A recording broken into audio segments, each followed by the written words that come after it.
is changing humanity for the better. And in many ways, we are succeeding in that category beyond our wildest dreams. More people have access to food and to clean water than ever before. There's a lower percentage of the population living in poverty. People are wealthier. People have more access to communication, to technology, to education. And this is all happening because we are being better to each other, because we're realizing that the differences that we see between different groups of people don't really exist.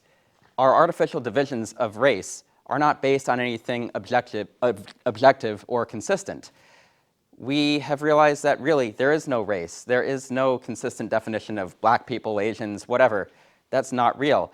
At the same time, we're realizing that differences in beliefs, differences in nationality, these are not reasons to treat people with any less respect. They're not reasons to deprive each other of life or liberty. Now, as this is all happening, there are still many, many beings for whom things are getting worse, and that is mostly because of our treatment of them. I'm talking about the billions of other sentient creatures, the other animals with whom we share the planet. And things are getting worse for them. There are about half as many wild land animals now as there were in the 1970s.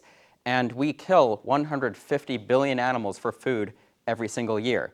We kill more animals today than we did yesterday, and we will kill more animals tomorrow than we did today.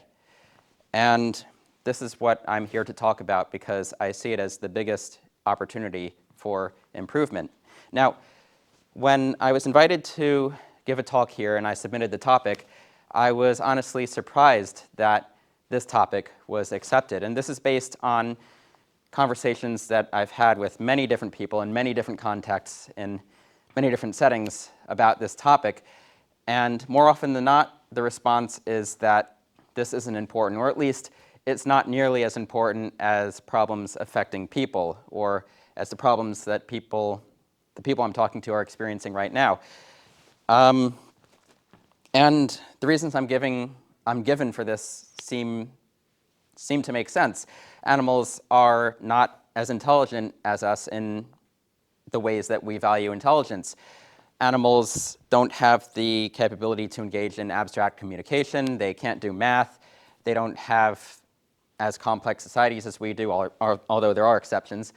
Yeah, in many of the ways that we value ourselves, animals don't share those values. They also have different concepts of morality among themselves. Animals will kill each other for food in horrible ways. There are some animals that will abandon their young. In many ways, animals don't live up to the standards that we set for ourselves. So I like to compare the mindset that allows us to mistreat animals to the mindset that allows us to mistreat other people. But in order to do that, I, of course, have to acknowledge that there are major differences here. When we try to eliminate racism, the answer to racism is that races aren't real. The other races are actually not others. They are the same as us. Any difference that you can think of that separates one race from another, you can find exceptions to that difference. That's not the case with animals. I can't honestly say that animals are the same as us, that these differences aren't there, because there are, and they are real, and they are defined in biology, and they're always going to be there. But maybe now is the time to change the criteria that we use to determine how much respect we should give to someone else. Maybe the question isn't how similar are they to us, but do they deserve respect, and would they appreciate being treated the way we're treating them?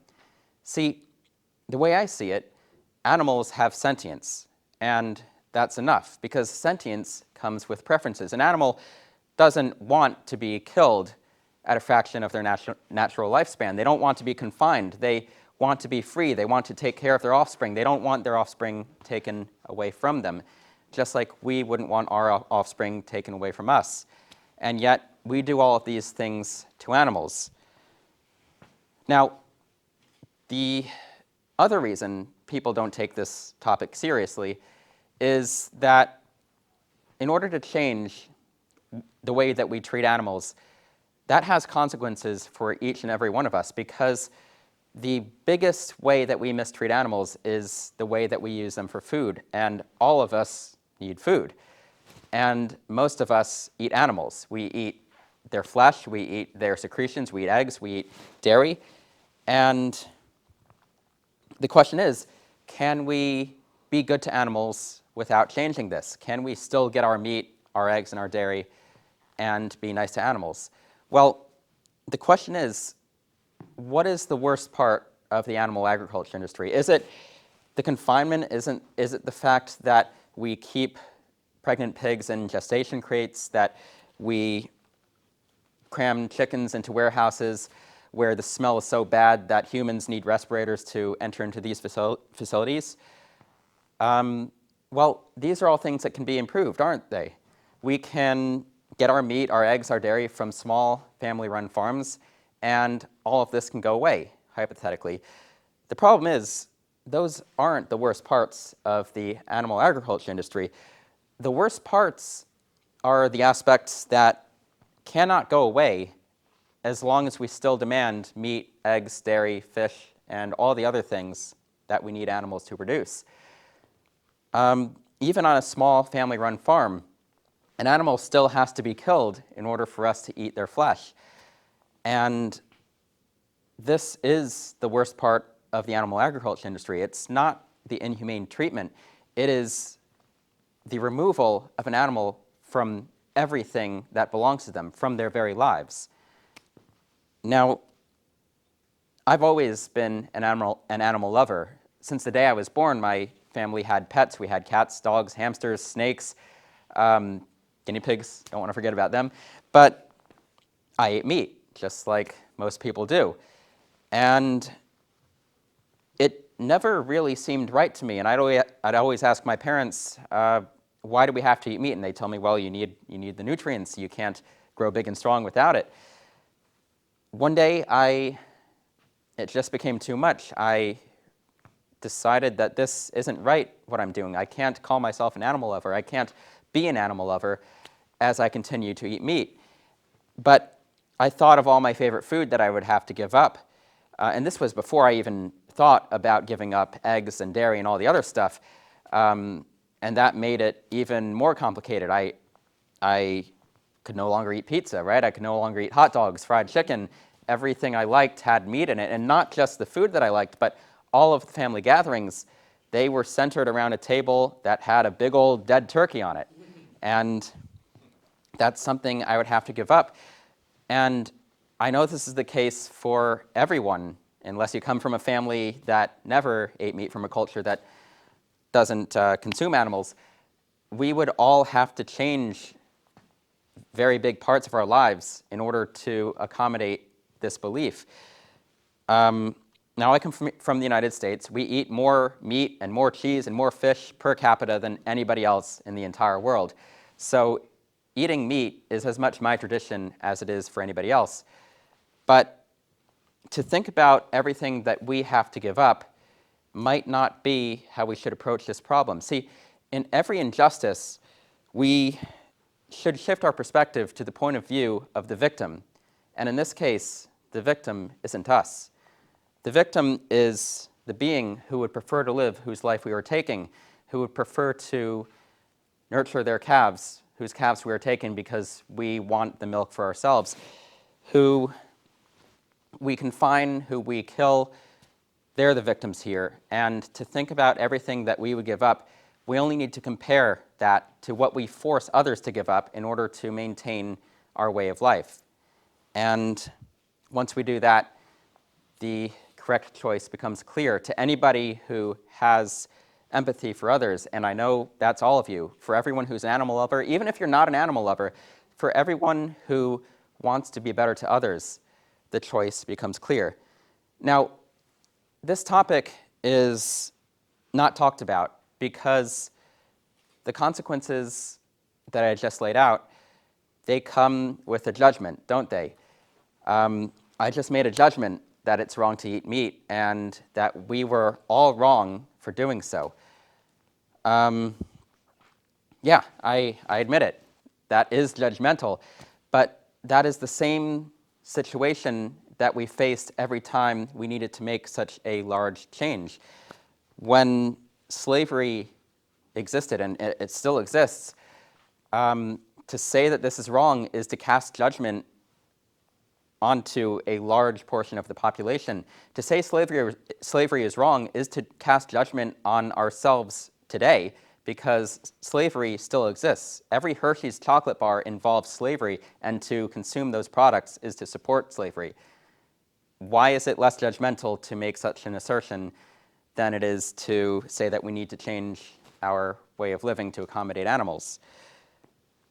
Now, it was suggested that it might be more effective that instead of asking to completely give up meat and all animal products, cold turkey, pardon the expression, completely, immediately, that might not be the most effective thing to ask for.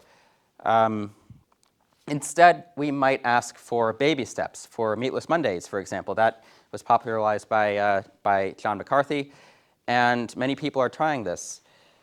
Now, like I said, I've been having these conversations for a very long time, and I know what works and what doesn't, and I have also looked at the data, not just on this issue, but on others. Doctors know that in order to break an addiction, the best way to do that is to stop engaging in the habit that you're addicted to. You're not going to tell a habitual gambler to only go gambling once a week, once a month. That's not going to solve the problem.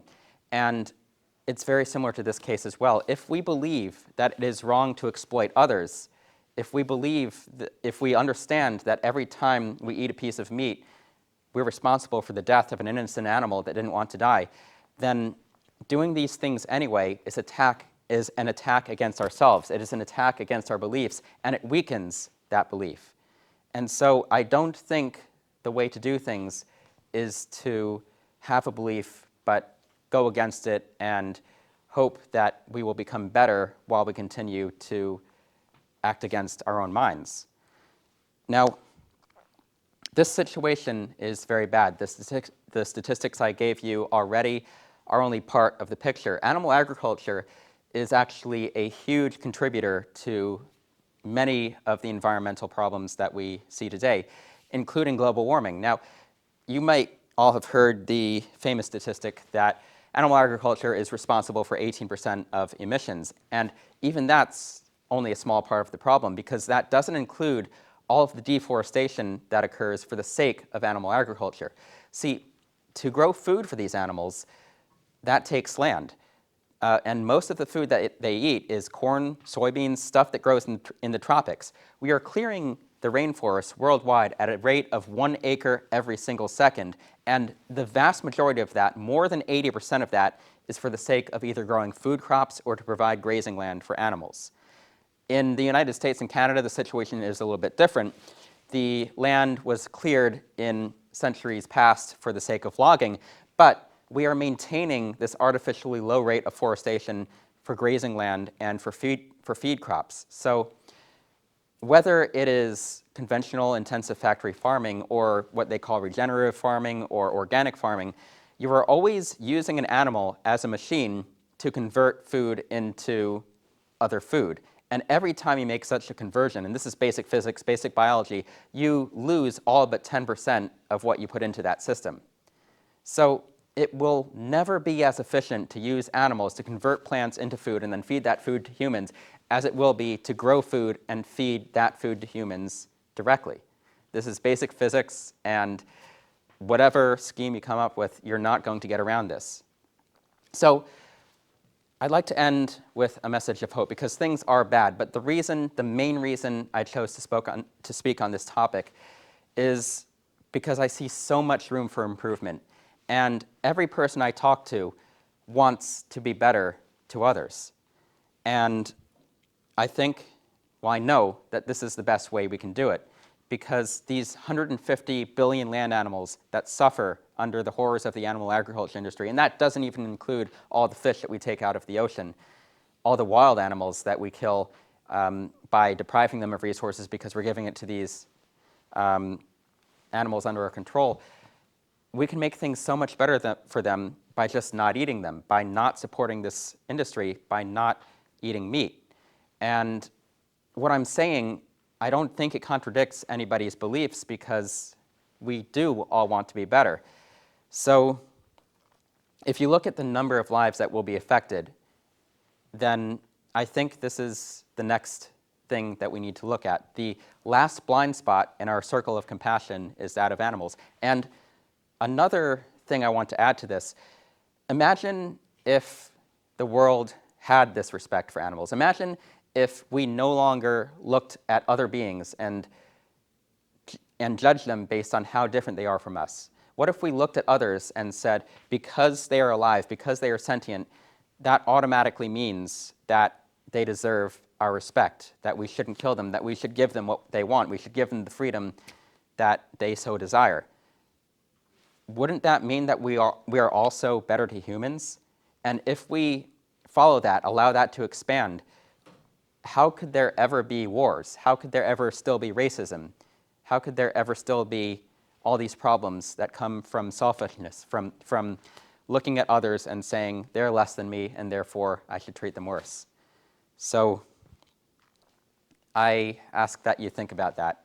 And I ask for you to ask yourselves if your actions are in line with your own beliefs. See, I can't force my beliefs on you. Nobody can. I just ask you to act in line with your own beliefs and think very hard about whether they are congruent. And see, one more thing I want to leave you with. I've talked a lot about the vastness of that issue, but that is actually a distraction, because every single person who chooses to stop exploiting others, the beings that would have been their victim, they are all saved. They are all spared the horrors of the animal agriculture industry. They are spared an untimely death.